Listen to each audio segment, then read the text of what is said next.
রাখতেই হবে তারাতলার দিকে। প্রত্যেকটা মুহূর্তের আপডেট আমরা আপনাদের সামনে তুলে ধরছি। গতকাল এই তারাতলায় বিপর্যয় স্থল পরিদর্শনে গিয়েছিলেন মুখ্যমন্ত্রী শুভেন্দু অধিকারী। আর সেখান থেকে বেরিয়ে এসে যখন তিনি প্রেস কনফারেন্স করেছিলেন তখন বলেছিলেন আজ অ্যাসেম্বলিতে 11টার সময় বলবেন কি অ্যাকশন। সেখানেই আজ কালির নাম উঠে এলো। হ্যাঁ, কলকাতা পুরসভায় দুর্নীতির কালি। কেন এ কথা বলছি? কারণ তারাতলায় গোডাউন বিপর্যয়, এই নাম উঠে আসছে। বিধানসভায় বিবৃতিতে তৃণমূলকে তুলোধনা মুখ্যমন্ত্রী শুভেন্দু অধিকারীর।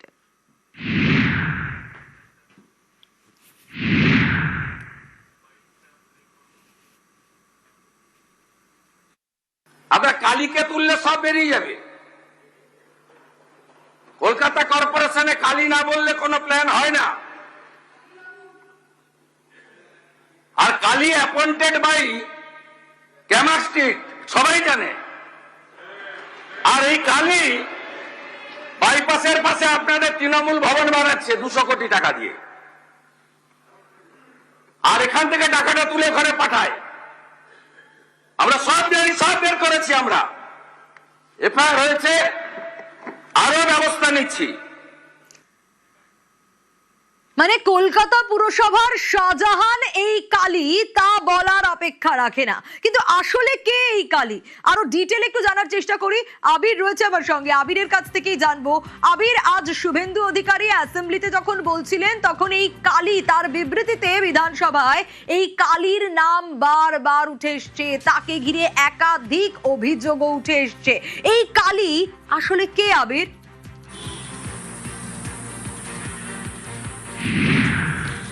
দেখো, কালী অত্যন্ত পরিচিত একটি নাম, এবং যারা কলকাতা পুরসভা সম্পর্কে অবহিত, যারা ফিরহাদ হাকিম সম্পর্কে গত কয়েক বছর ধরে অবহিত ছিলেন, বিশেষ করে তিনি যেহেতু মেয়র ছিলেন এবং কলকাতা শহরের প্রচুর মানুষকে বিভিন্ন ক্ষেত্রের তাদেরকে কলকাতা পুরসভার সঙ্গে সংযোগ রাখতে হতো, তারা কালীর ক্ষমতা সম্পর্কে অবহিত। তারা জানেন যে কালী কতটা ক্ষমতাবান ছিল।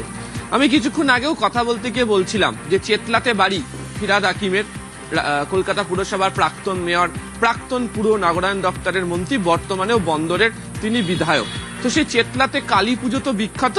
তো এই যারা মেয়রের ঘরে, অর্থাৎ ফিরহাদ হাকিম যখন মেয়র ছিলেন তার ঘরে যদি কেউ প্রবেশ করতে চাইতো, কেউ যদি পা রাখতে চাইতো, তাহলে তাকে নাকি কালী প্রণাম করে যেতে হতো। এমনটাই কথা বারবার ধরে কলকাতা পুরসভার অন্দরে ঘোরাফেরা করতো।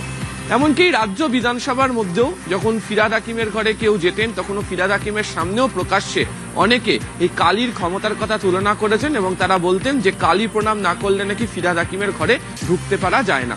তো এই কালী, যিনি ফিরহাদ হাকিমের ওএসডি হিসাবে কাজ করতেন, তাকে নিয়ে 2024 সালের 26শে সেপ্টেম্বর একটা অভিযোগও দায়ের হয় থানাতে। অয়ন ঘোষ দস্তিদার বলে একজন তিনি অভিযোগ দায়ের করেন, এবং সেখানেও এই কালীর বিরুদ্ধে যে দুর্নীতির অভিযোগ, টাকা নেওয়ার অভিযোগ, এই প্রসঙ্গের কথা উঠেছিল।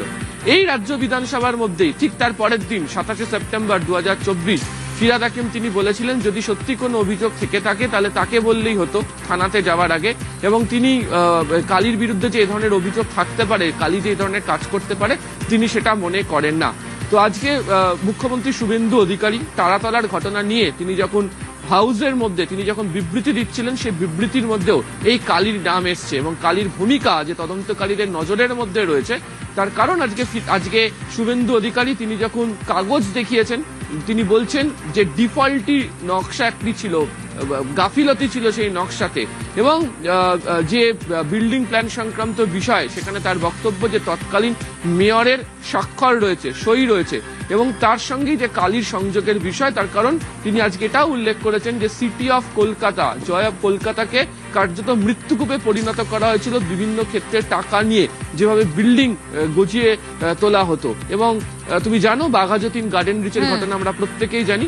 কার্যত সেই প্রসঙ্গের কথা এদিনকে মুখ্যমন্ত্রী মনে করিয়ে দিয়েছেন, এবং কালীর যে ভূমিকা, সেই ভূমিকা যে তদন্তকারীদের স্ক্যানারের মধ্যে চলে এসছে তাও উল্লেখ করেছেন। ফলে কালী যথেষ্ট ক্ষমতাবান ছিলেন, এবং তার ক্ষমতার পরিধি বা বৃত্ত এতটাই ছিল যে সেখানে না ছুঁয়ে বলা ভালো যে ফিরহাদ হাকিমের কাজ পর্যন্ত পৌঁছানো যেত না, এমনটাই বক্তব্য অনেকেরই রয়েছে।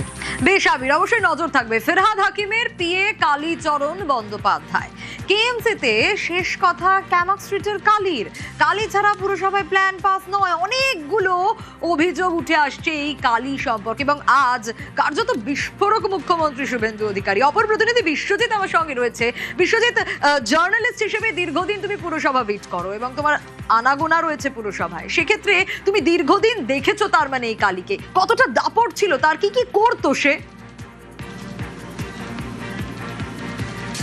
দেখো, 2010 থেকে কলকাতা পুরসভায় সোশ্যাল সেক্টরে তিনি চিফ ম্যানেজার পদে নিয়োগ ছিলেন এবং ফিরহাদ হাকিম যখন এর আগে মেয়র পরিষদ ছিলেন রোডস বিভাগের, তখনও তিনি তার আত্মসহায়কের কাজ করেছেন এবং তারপর যখন ফিরহাদ হাকিম 2018 সালে আবারও কলকাতা পুরসভায় মেয়র হিসাবে তিনি আসেন, তখন তিনি তার আত্মসহায়ক হন এবং তার সঙ্গে অফিসার অন স্পেশাল ডিউটি হিসেবে কলকাতা পুরসভার মেয়র বিভাগে তিনি আসেন এবং এখানেই অর্থাৎ এই স্পেশাল অফিসার পদে নিয়োগ হওয়ার পর তার যে দাপট সেটা কলকাতা পুরসভার বিভিন্ন বিভাগ তো বটেই, বিভিন্ন বিভাগ ছাড়িয়ে বিভিন্ন বড়তে পর্যন্ত তার যে ক্ষমতা, সেই ক্ষমতা সুদূর প্রসারিত ছিল, এমনটাই আধিকারিক মহলে তিনি পরিচিত ছিলেন। কারণ এই কালী বন্দ্যোপাধ্যায় বা কালী ব্যানার্জির কাছে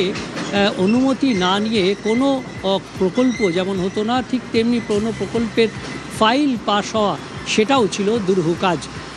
এবং সেটা বিভিন্ন বড়োর ক্ষেত্রে যেমন সত্য, তেমনি বিভিন্ন বিভাগ, ইঞ্জিনিয়ারিং বিভাগ থেকে নিকাশি বিভাগ, অন্য বিভাগের মেয়র পরিষদ থাকলেও সেই মেয়র পরিষদের যতটা না ক্ষমতা, তার থেকেও বেশি ক্ষমতা বকলমে এই কালী ব্যানার্জির ছিল। সমস্ত ফাইল থেকে শুরু করে সমস্ত প্রকল্পে কোনটা কিভাবে হবে তা ফিরহাদ হাকিম যতটা না জানতেন, তার থেকেও বেশি এই কালী ব্যানার্জি জানতেন এবং সেই প্রভাব, সেই দাপট তার শুধুমাত্র কলকাতা পুরসভার যে হেডকোয়ার্টারে সীমাবদ্ধ ছিল তা নয়, হেডকোয়ার্টার ছাড়িয়ে বিভিন্ন সেক্টরের যে বিভিন্ন অফিস ছিল সেগুলো ছাড়াও বিভিন্ন বড়োর যে সমস্ত অফিস ছিল কলকাতা পুরসভার একেবারে দাপট যে ছিল তা বলার অপেক্ষা রাখে না, তোমার কথাতেই তা স্পষ্ট। বিশ্বজিৎ সঙ্গে থাকো।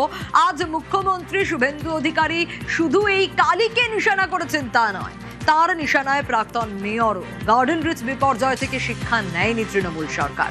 সিটি অফ জয়কে মৃত্যুপুরীতে পরিবর্তন, মৃত্যু পরোয়ানায় সই প্রাক্তন মেয়র ফিরহাদ হাকিমের। বিধানসভায় তারাতলা নিয়ে বিবৃতিতে ফিরহাদকে এক হাত মুখ্যমন্ত্রী। এই বিল্ডিং প্ল্যানটা জানুয়ারি মাসের 17 তারিখ 26-এ আপনারা দিয়েছেন, সব বের করেছি আমরা।